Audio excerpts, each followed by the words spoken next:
Yeah, the worst is over now. The morning sun is shining like a red rubber ball. Fantastic! Whoa! Now, I also read that you and Paul Simon may have almost had a bit of a falling out over some of those songs. Is that true, or have I been misinformed? I wrote a song with him called Cloudy, and Paul's a fairly pedantic fella, and he didn't want it to be known that other people were co-writing with him. Right. So he said, I'll account to you for all the royalties on the song, but I only put my name on it. So he stabbed you in the back, Jack? Kicked you in the caboose, Bruce? In the caboose, Bruce, yeah. Didn't put your name on the song, Ron? Ron. All right, let's do a score check. At the end of the first round, the scores are Miff, Bruce, Michelle on 3 points, Alan, Antoinette, Heath out in front, 7 points.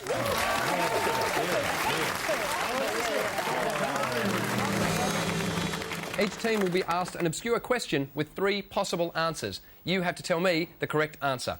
Alan, Antoinette, Heath, here's your question. What is a vibrosaurus? Oh, I've got one of those at home. Oh, no. No wonder they became extinct. I don't get it. I can't help myself. I'll explain to you later. Excellent. Everyone goes home a winner.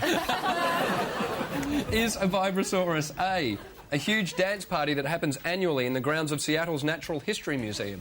B, an oversized vibraphone with a computer-controlled motor that slows discs in the resonator tubes well below that of analogue capacity? Or C, a 10-metre-long musical installation by Constantin Luza built from trumpets, trombones, tubas and a French horn? Or D, does it accompany the body drum in the shower? I like the idea of this dance party held in the grounds of the Seattle Natural History Museum because I have this image of there being, like, large statues of dinosaurs outside the Natural History Museum and people just off their heads just talking to them.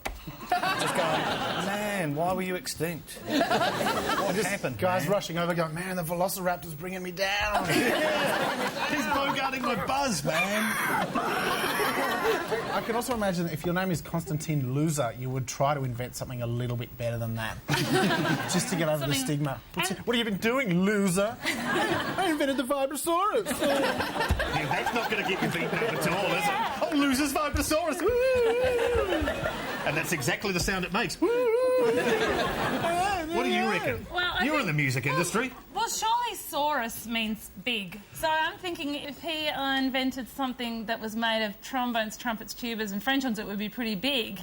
10 metres long, in fact. Though I do like the idea of an oversized vibraphone. Yes, but why would you want to slow down things To make really deep notes. Oh, right. The kind of notes that liquefy your innards. You just Yeah. put them on and go... Oh. I believe it's called the brown note. Oh, yeah, OK. I'd say number C. C? Number C. Let us know. Wow, those opera singers do good England, don't they? I'm tired from my vibrosaurusing. I'd say C. I like the idea of Constantine Loser's 10-metre-long installation built from stuff. It was going to be called the Loser Phone. Yeah, it was. But we're going to be Losersauruses, aren't we? No, you're Winnosauruses! The correct answer was C. The Vibrosaurus is a 10-metre-long musical installation by Constantin Luza, built from trumpets, trombones, tubas and French horns, and it looks like this. It looks like a dinosaur. I do love the idea that in thousands of years, scientists will uncover that. Go, oh my God, there was once a dinosaur made out of trumpets and trombones. This is what it would have sounded like when it walked. Miff, Bruce, Michelle, here's your question. During World War II, for pro-British reasons, what piece of music did the BBC European Service play before every broadcast? Was it A, Beethoven's Fifth Symphony? Was it B, Oh What a Lovely War? Or was it C, an instrumental version of Hitler Has Only Got One Ball? Now, I'm not familiar with Hitler Has Only Got One Ball. Oh, I love it. I'll sing it at the drop of a hat. Can someone drop a hat? Do you know it? Go on, I'll follow you. Hitler, he only had one ball. Goering had two, but very small. Himmler had something similar. And then Goebbels had no balls at all. My husband's a World War II enthusiast.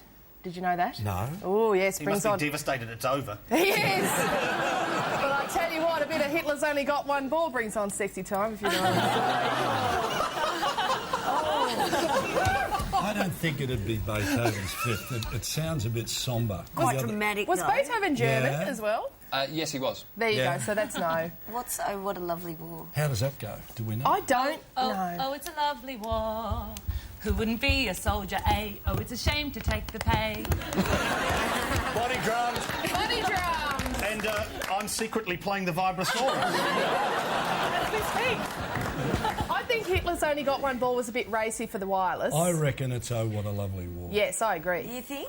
Yeah. Well, hang on, what the tune for Hitler Has Only Got One Ball is... It's Well, that if they didn't do the vocals. Very stirring. That's some other marching thing, isn't it? Colonel Bogey, Colonel Bogey. I believe. They could well have played that and everybody, you know, knew the lyrics, but they didn't play the lyrics. It's got to be I want C. it to be C. Okay, I we've got want C. it to be. All right, the correct answer is, during World War II, for pro-British reasons, the BBC European Service played before every broadcast Beethoven's Fifth Symphony. Why would they do that? I will tell you why. Because the campaign for victory was V. V for victory during the war.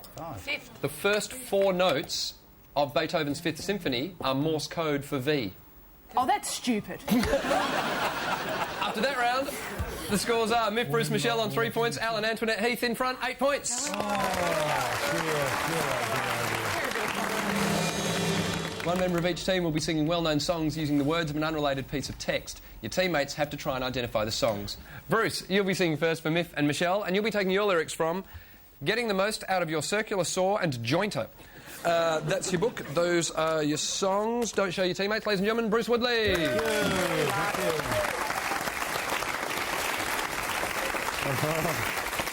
Okay. Small circular saws are commonly grouped into main divisions depending on whether the table tilts or whether the blade tilts for angle cuts. Yes. Is it, I'll get by with a little help from my friend? It most certainly is. Next song, please. This operation is done by making 2 ripping cuts of suitable depth to remove a corner of the work as shown in figure 35. Various techniques they are used, but as good a method as any is the procedure shown in figures 36, 7 and 38. Miff and Michelle, do you know? No, I'm going to throw it over. I'll beat your baby tonight, bye-bye. Yes, it is. Well done, Alan. Final songs, please.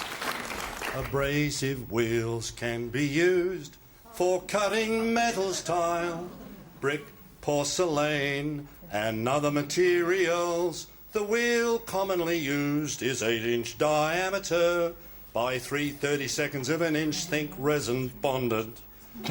These wheels possess remarkable strength and are not likely to break or chip if properly handled. The feed. Is it? I can't get I am, you are, we are Australian in my head. Is it I Was Only 19? No, it's not. This side.